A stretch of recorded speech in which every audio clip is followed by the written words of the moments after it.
Hey guys, so in this video, I'm basically going to talk about whether you guys should use visualized sound effects or not. If you guys don't know, visualized sound effects is a setting that's in Fortnite that a lot of people use to gain somewhat of an advantage on other players. If you don't know what visualized sound effects does, it's quite simple from the name of the setting itself, visualize sound effects. It makes all sound effects in your visualized. No matter if someone's in a if someone is driving a car, if someone is nearby you, chest nearby, no matter what, to be able to see where that is. So, anyway, I think most of us used visualized sound effects as the setting for ourselves. I personally do use it, and I will tell you why. I will show the pros and cons, and I'll tell you whether you guys should use it or not. And there's a lot to it. And I'll just having Kovacs gameplay, and I'm actually narrating live, so as we speak, I am playing in Gauntlet V2, and it's very difficult, but I'll try my best. So, anyway, let's get into the first advantage. First advantage, simple. See everything, and you don't have to rely on your hearing, which is great if you don't have great headphones. I've got decent pair, but it can definitely be if I can't hear some steps. Yeah, you can bass boost your.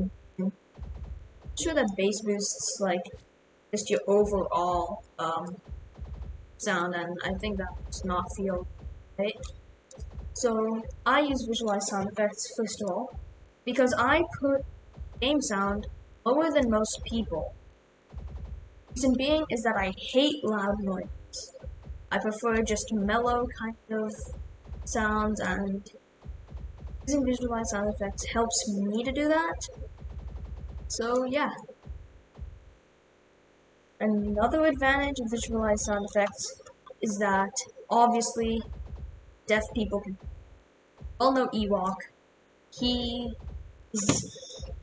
obviously deaf, so what he uses is visualized sound effects to gain a edge over some people. Well, it's not exactly an advantage for him, but if it wasn't for that setting, would not be able to compete. It would just be basically impossible. There's no way to know where there is. So it's definitely an advantage for someone like me who uses quite a low sound. Sure, those sounds at 32, most people have it at 100, and the overall is the overall in-game sound is I think at around less than 50. That's all I know. So it's definitely lower than most people. So that's why I use it. But I'll talk about why pros don't use it. Visualized sound effects in end games, especially, can definitely hurt your game. It is so important to have awareness, and if you use visualized sound effects, that's just going to be a lot harder because the clutter that it takes on your screen, it's going to be cluttered. So that means that your awareness will be not as great as if you had it off. And also these players like Booga, Zol, Commandment, Benji Fishy, Mr. Savage, all of these guys, and every pro can name, they probably don't have this setting on.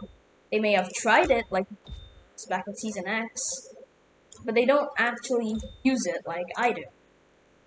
And it's definitely because in endgames, they're not playing endgames against people that will not help them practice. They're not going to be playing scrims against bots like open scrim discords. They're going to be playing scrims against the best of the best.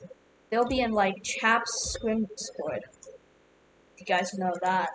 It's one of the most famous scrim discords out there. It's really good. So, I'm sorry if the gameplay is a little bad. FPS drops heavily whenever I record, so yeah, that's why. And anyway, back to that. So it just makes the screen so cluttered, and it'll be very difficult to actually see. Anyway, let's go on to why visualized sound effects can be good from a competitive standpoint too. I am a competitive player, so I'm not like a pro. I'm getting there, okay? I don't think I'm like a... Well, I am above average, that's what I'm saying.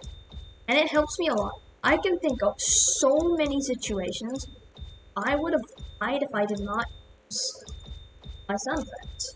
Especially in endgames too. Back in Season 4, I was playing Triolina. I was really, one point I was, I think I was at 3,000. I'm still not a champ, I'm just that bad, I guess, okay? So, what I did was, I ended the game with 12 kills. That's decent. That's not great, that's not bad. So, what happened was that all my teammates went down, and I think there were a few other trios left. And I managed to get the win because I knew where everybody was due to the visualized sound effects. It helped so much in that situation. Like, it's actually insane. But again, there are many awful, especially if you're trying to collect info in a call. There's like 20 people around you, can't see much, you know? Especially in... So yeah, stacked endgames is where visualized sound effects is not useful, and pros always play stacked endgames, so that's why they don't use it. And here's the big question. Should you guys use visualized sound effects? It depends. Sorry if you thought I would give an answer. I really can't. There's so many disadvantages and so many positives to visualized sound effects, I can't give a correct answer. It depends on where you are. If you are gonna try and become the best and you have a great PC and great headphones where you can hear everything, no reason to use it. You get more FPS if you don't. That's also another reason. And it's overall better. But if you're like me, who prefers to have a quieter game, and so it doesn't like actually hurt my ears, then use visualized sound effects. Go ahead. It is your choice, and no one should tell you otherwise. Not listen to people that say, oh, visualized sound better. Don't listen to them if they say it's bad. Just test both out and see what you like. Personally, I think I'll be using visualized effects for a while. But anyway, that's gonna be it for this video. And yep. Goodbye.